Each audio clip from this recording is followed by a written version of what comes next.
Hello, I'm Richard Ridge for BroadwayWorld. We're at the Gershwin Theater where the stars came out for Uprising of Love, a benefit concert for global equality, which was hosted by the one and only Jane Lynch. But our larger goal, our dream, is to make it safe for all of the us's out there tonight, to be who they are, to love who they want to love, no matter what nation they might call home. So please dig deep and give to this cause, global equality. Woo!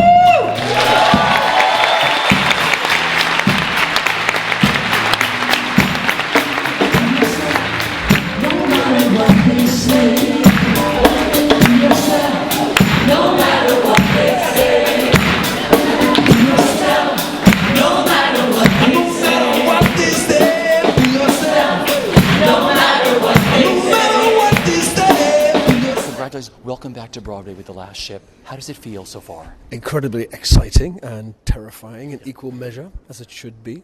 But I'm glad I had the experience as an actor all those years ago. It's really, it puts me in touch with what they're going through on stage, but they don't know what I'm going through off stage. So. And what you love about this whole process of working for the theater? Do you know, I've always loved musical theatre. I was steeped in it as a child, and never ever imagined I would ever write something for the theatre, because I was a rock and roller. But I remember my education. My mother educated me well, and she fed me Rodgers and Hammerstein for breakfast, and so I'm incredibly happy to be here. Well, I'll see you opening night, but tell me what tonight meant to you being here for this wonderful benefit. You know, I've been involved with human rights most of my life, with Amnesty International, and this struggle is incredibly important. There are regimes, there are places in the world where they want to put us back into the Dark Ages, the Middle Ages, and we can't let that happen. People have the right to be who they are, no matter what they say. So we have to fight this fight together.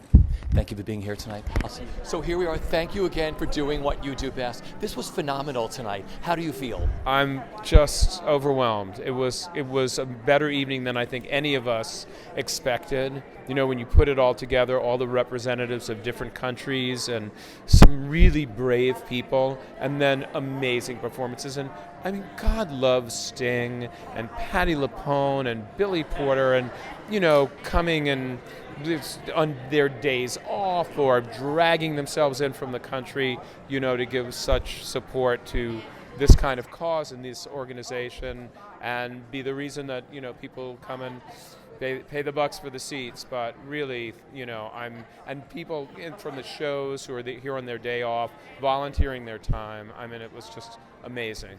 And talk about this benefit, what it stands for, and what that means to you. Well, I mean, this all sort of started, as was explained tonight, it came out of the Sochi Olympics, and people that I met just at a party, in support of the activists for the Sochi Olympics, who were saying, we're just afraid when the Olympics are over and the media attention goes elsewhere, it's over, the cause is over. And sort of that night, we said to them, no, we won't let that happen. So to sort of continue to focus attention on the plight of LGBTI people around the world, particularly because, as we were saying tonight, such great advances have been made in America. It's easy to think, oh, that problem is over and, everything is fine. But, it's one of the prime injustices internationally. And so to be able to focus attention on it, to raise money to help combat it is makes me very proud to be a part of that movement. Having Jane Lynch as your host. I know. And Jane flew in from California, took a day off of shooting Glee, and by the way, thank you to the Glee producers for letting her out. And people were just stepped up. So it was we're really grateful to all of them. Being in your big house, in the Wicked House, what that means to you? Well, yes, and there are more people to thank. David Stone and Nick Scandelius from the Nederlander organization, who gave us the theater and said, sure, come and fill it and, make our home your home. Was just, it was so great to be here right here in the theater I've been calling home for almost 11 years now. You know, you're a theater baby, you always will be.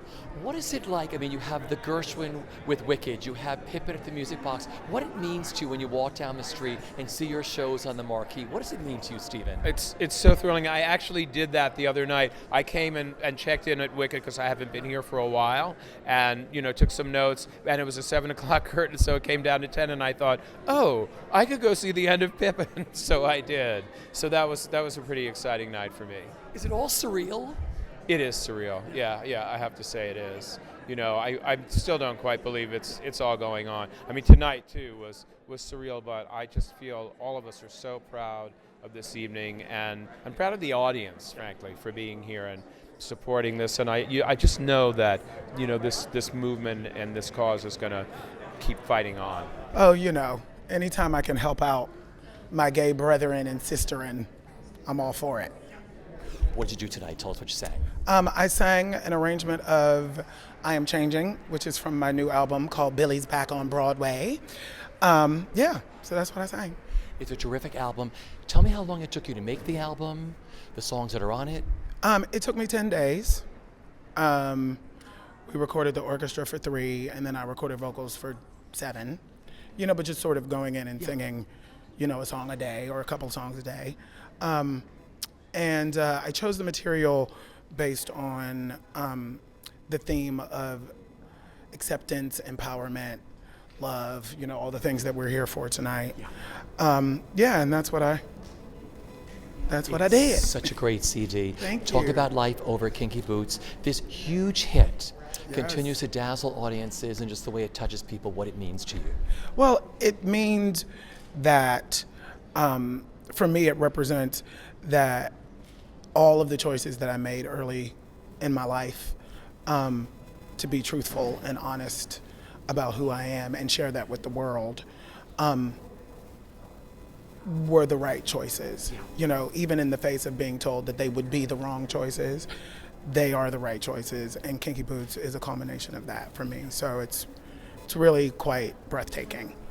And back to this wonderful event. This is a global event, but the Broadway community always comes out for these things. Tell me what that means to you. Well, I've been a part of this community for about 24 years now, and that's one of the things that, makes me want to stay, because the community is a community, actually. People throw that word around often, but this is really a community, and we do join together to bring our resources together to help others. And in a business that's inherently narcissistic, it's nice to be a part of a community that serves. Well, it's so exciting because we have never performed in front of such a huge audience, and also on a Broadway stage. So I think this was almost everyone in our cast's Broadway debut. So it was amazing. Yeah, and it was also exciting. Our show deals with LGBTI issues, and it's really meaningful for us to get to be a part of the movement that is helping to raise money to keep those people alive and safe in those countries where they need help. Well, thank you for doing what you do. Take me back to the beginning of how you came to write the show and put it together. About 2008, I was running a nonprofit. I had gone to Uganda 2 years earlier. I was running a nonprofit in Uganda, and the U.S. economy tanked. And so we were deeply, deeply in debt, and I met Matt Gould. And I said, let's write a musical about the nonprofit. And Griffin said, that's the worst idea ever. But secretly, I started recording his rants about the complexity of trying to help people. And it felt like an issue that was really important to our generation. And almost 5 years later, we're hopefully headed to Broadway next fall. Well, that is exciting. You just had an incredible run up at ART in Cambridge. What a wonderful place to work. What was that whole experience like for you guys? It was the best. I mean, during the run of the show, Uganda passed the anti-gay bill, and so Boston has one of the largest Ugandan populations in the world, and so Ugandan gay men and women were flocking to Boston to seek asylum, and so it was really meaningful for our cast. They came to the theater, they came to the show, and we had some of them in our panel, and it was just a really moving experience for us because it reminded us that the work is real, the story is real. What was it like for you? It was an incredible experience to be at Harvard, at a school where I was never smart enough to get into. I always said if I'm going to go to Harvard, it's not because I'm going to pay, it's because they're going to pay me. So that was very exciting. But being in such just an an environment where education is so important, where human rights are so important. It felt like the right fit, and Diane Paulus obviously was incredibly wrapped up in that and really, just instrumental in making that happen. I was going to ask you, what was it like working with Diane Paulus? Well, She's a legend. Yeah. She's a legend. Yes, and she had just won the Tony, and so there was a lot of momentum behind her, and I think she was really inspired to get involved in the show, and it was kind of an amazing experience, so I'm happy that we have her, for sure. Well, I hope you guys get here. Gorgeous song your cast just did in there. What a way to make their Broadway debut here at the Yes, Gershwin with this yes. incredible, audiences out there. Congratulations, guys. So here we are. Tell me why you wanted to be here tonight. Well, I wanted to be here for obvious reasons. I'm an openly gay woman, and I wasn't always openly gay. I came out when I was 39 in 2010, and quite frankly, I didn't realize until I came out how big the LGBT community was, and quite frankly, how big a need there is for equality, not just in America, but all over the world. We see a lot of atrocities, horrible things, lack of dignity, and then some happening to people like me all over the world. And I committed myself when I came out to any time I had a chance to help be a voice for equality, I would be here. And my good friend Bruce Cohen called me up and said, "Hey, will you do it?" And I said, duh, whatever he asked me to do, I do. Talk about how good the fans have been to you since you came out. I've had an extraordinary number of country music fans who have stayed by me. Some didn't. Some weren't okay with my acknowledging being gay, but a lot of them were. And the most important part, Richard, for me was the movable middle that we talk about in the equality movement. There are some fans that there's no way that they were going to stay with me. There are some fans that obviously were going to stay with me, but then there was that movable middle that I hoped that my story would somehow make them scratch their head and think a little bit, because there are a lot of those folks that thought they didn't know and love a gay person. And that, to me, has been the sweetest part, is people who said, I didn't know anything about gay people, and I thought I was against them, and now I'm for them. And that's it's a great thing to be able to accomplish. I love the middle part. That's the part you want to reach. That's the only part we can reach. Obviously our very liberal fans are going to stay with us, but the whole point in using one's public capital, if you're very uniquely positioned to speak to a certain demographic of people, I think it's incumbent upon those of us who can to do that when we feel safe and able, and I feel lucky to have done it. Would you like to come to Broadway? It's funny, we were just talking about that in the dressing room. The godmother of my children is Kristen Chenoweth. So I hate to brag, but I'm bragging. And I know a lot of friends who have done Broadway, and they work very hard, and they have a particular skill set. I would love to do it. I don't know if vocally I would be able to pull something. It'd have to be a character piece, and I would love to do it. I love the discipline of the Broadway community. You will find no more disciplined people than the Broadway community. That's a fact. That's just all of my friends who are artists and big stars in other genres. Most of us know that Broadway, those are the people who really work circles around the rest of us. So tell me why you wanted to be here tonight. Coming from other countries. I think it's really important to stand up for our community. I mean, well, it's mostly human rights. It's actually just basic human rights, and we define it with the LGBTI community, but it is basic human rights. When it's all said and done, you strip it all away. It's not right to discriminate against anyone for anything. So, because I've been in many shows that kind of celebrate that. And celebrate people, just be who you are and find yourself and celebrate that. And so I don't know. I always feel very drawn to projects like this and like benefits and organizations like this. That's really cool. Thank you for always lending your talent to this stuff, because we need it. Talk about life over at Hedvig now. Now you have Andrew. Tell me what it's like. He's awesome. He's amazing, and he's definitely cut from the same kind of cloth that I am, because he's a Broadway baby, and I can feel that with him, and it's really cool. I mean, you can't compare the two. There's no comparison. It's like comparing apples to oranges. But he's brilliant and wonderful, and we have such a great rapport on stage. And it's very different from what Neil was. I think he's brilliant in the show, and definitely worth coming to see, for sure. We have another one coming, Michael C. Hall coming, and Dexter's joining next. I know. Oh my God. And I don't know what it's going to be like because I've never heard him sing before. So apparently he's a really good singer. But I'm also anxious to see kind of the darkness he's going to bring. I feel like he's going to be dark. Now, I was right on about Andrew. I said I can't wait to see the vulnerability Andrew's going to bring in. Andrew brings a lot of great vulnerability to the role. And so I think that Michael C. Hall will bring kind of a dark edge to it. So it'll be very different, and my show will be very different too, like completely different. So I'm looking forward to it. I mean, it's just going to keep my show fresh. Sure. Yeah, I'll never get bored. The company of once. How cool was it performing tonight here at this benefit? It was wonderful. We were truly excited to be here. It's an amazing cause, and it's something we all really wanted to be a part of and show our support for. It was a dream come true to be on the stage, share the stage with Sting and Patti LuPone, and I mean, come on, that's awesome. Yeah, it was absolutely a blast, and it's such a great cause to be a part of. Yeah, it was a really exciting night for us. I think everybody feels the energy here and how much everyone is excited to be here, so we're glad to be a part of it. Check it off the bucket list. I mean, you just saw Shelley, right? I mean, this is like, there's nothing like the theater community. When the theater community comes together with a mix of everybody else, there's nothing like the family that comes together, is there? Oh, absolutely not. This community is so supportive of each other and all other communities having in New York City. It's amazing. You were terrific up there. Congratulations. Here's to once. Enjoy your run over there at the theater, and thanks for doing what you do. It's been a real pleasure. Thank you. Nice to meet you. First of all, you look gorgeous. You're so lovely. You wear pregnancy beautifully. Thank How you. far along are you? We're into 6 months and change. Yeah, but she's going to be a big gal. I just told the sex. Fabulous. It's only at BroadwayWorld. No one's going to know. That's right. Nobody's going to know. Nobody's going to care. Listen, do you have names yet? Do you have a few names? You know what? Sebastian and I have chosen 3 names, and then when we meet her is when we'll decide. We need to just see her little face and get to know who she is, and then we'll give her a name. All right. Knowing your family and his family, how did you tell his family? I mean, his mom must have been off the map, and his dad. They are off the map. They are so thrilled.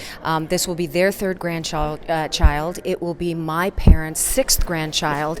But you know, Sebi and I have been trying for a little while, and we just are so ready to welcome this baby into the world. Yeah. Okay, being here tonight, what it Yes. meant to you. Well, when Stephen Schwartz called and said, would I sing this song with him, it means a lot. One, because truly he has changed me. I wouldn't have met Sebastian. I wouldn't have been a married lady. This little person would not have been born. So there's a lot that goes into that song. Also, I want to bring a child into the world where she can be unique in herself, and whoever she grows up to be will be accepted and safe and loved. And I think that's vitally important, you know. Right now it's a bit scary. And as a mom, I just want to embrace this person, whoever she may be, and I want the world to embrace her that way too. Sure, that is beautiful. And the theater community, I mean, the theater community is always there for these kind of benefits, what that means to you. Always there. I think the empathy in our Broadway community and the understanding, and I don't know whether that's because we take on so many different personalities, so somehow it's just in us to understand other people and to recognize ourselves and others and vice versa. I don't know, but we really do. We hear a cause and we see the pain, or we see the trials of somebody else, and we just want to help in any way we can. A lot of the times it's just with our talent, not necessarily financially, but if we can, we'll be there. I've been working with United Nations Free and Equal campaign for the 1.5 years, and we were very successful in pushing out this amazing gay rights campaign to which I lent my voice, and we had over 2.5 million views to it in the last just 2 months. And of course, when Uprising of Love this concert was going to happen, we got an invite to perform, and since it's a tie-up with the UN Free and Equal campaign, I had to be here because I've been a gay rights activist for the past 12 years in my country, and I owe my stardom and who I am today to someone from the gay community, and I just continue to carry the beacon as further as I can with gay rights. This must make you feel so wonderful. Yes, it's such an amazing feeling to be here on Broadway. It's absolutely fascinating. It's so different. The elation that you have is more than you get when you do cinema. And I've done so many films, but I still felt better here because here is a stage that you can stand on and you can pour your heart out and touch people in a way that you can't do in any other way. I'm fascinated about what you do on film. Tell me what you love the most about performing in these films and the whole Bollywood cinema. I love the grandness of our cinema. I love the fact that India is a country where people are of various different economic backgrounds. So with our cinema, we sell them the dreams that they always dream of, whether it's where they would go when they get married or how they would fall in love or the clothes they wear. So everything is larger than life. I love that thing of being larger than life. I love the dancing, I love the singing, and I love the fact that you can touch people's hearts with all that dancing and singing, which might seem strange to a lot of people. Would you like to come to Broadway and do a Broadway show? I would love that. I think that would be the ultimate for me at this stage in life. Yes, definitely. Doing what you do. This was amazing. Tell me how you feel tonight. Oh, I'm so uplifted. You know, I was not prepared for how moving the footage with Billie Jean King and Vlad was. And he was basically just saying, help me not be tormented. And boy, you know, Uprising of Love found a way to get him over here. And that's, I think, hopefully it'll make people dig a little deeper and you know, fund more actions like this. And there are people all over the world, like we said, who haven't had their Harvey milk. And haven't had the moment where their backs are up against the wall and somebody stands up and comes out, just like the Milk musical said. And so I'm glad, I'm proud to be part of this effort, and I hope we did very, very well. At least it was one of the most inspiring things I've ever been a part of, and just that vibration alone, I think, is going to change a lot of It's stuff. not the combination, the theater community, right? You know, country western, everybody came together for this. I know. That's the greatest thing about the entertainment business and just what's happening in our culture right now is, like Kathy Najimy said, you know, she's not gay, but she has skin in the game. Yeah. We all have skin. It's humanity. And so, yeah, I loved seeing all aspects of the theater world come together, which they've always been so great at. And Hollywood coming with them. But the theater world has always been so wonderful in equal rights efforts, and so I'm very proud to be a part of that world now. I consider myself a part of the Broadway world. Well, let's talk about the Broadway world. You were incredible at Annie. Tell me what that whole experience was like, and do you want to come back again? Oh, I want to come back. I want to do something. I want to come back to Broadway. I want to do a play. I want to live here. I loved it. I had the time of my life. I was here for 2 months, I think, when I did Annie, and I love the schedule. I love that everything in your life goes away except you have this like Spartan existence. You keep yourself healthy, and you focus just on the show that night, and I love it. You know, it's what I started out doing was theater, and I didn't think I would want to go back because it can be kind of a lot of hard work, but boy, I got back on that stage and I was like, yeah, this is where I need to be. So yeah, I want to come back. Glee's coming to an end. Yes. Can you sum it all up, or that whole surreal time of doing that show? Oh, it's just been the best. The impact that Glee has had on kids in this country is humbling. To be a part of this, show, there are more people openly embracing the theater, and people tell me, I don't have the statistics for this, but people tell me that there are more kids auditioning for the musicals now. And you know, we had a football player who did the Glee Club. We had a kid in a wheelchair. You know, we have all sorts of everybody of all different stripes are in the Glee Club, and they're all supported and loved, and I think we all want that in life. And I think, you know, Glee has been great for kind of sending that message that we're all in this together. And it's ridiculous to try to separate us by sexuality, whether or not we can walk, you know, what color our skin is, and, you know, so I'm very...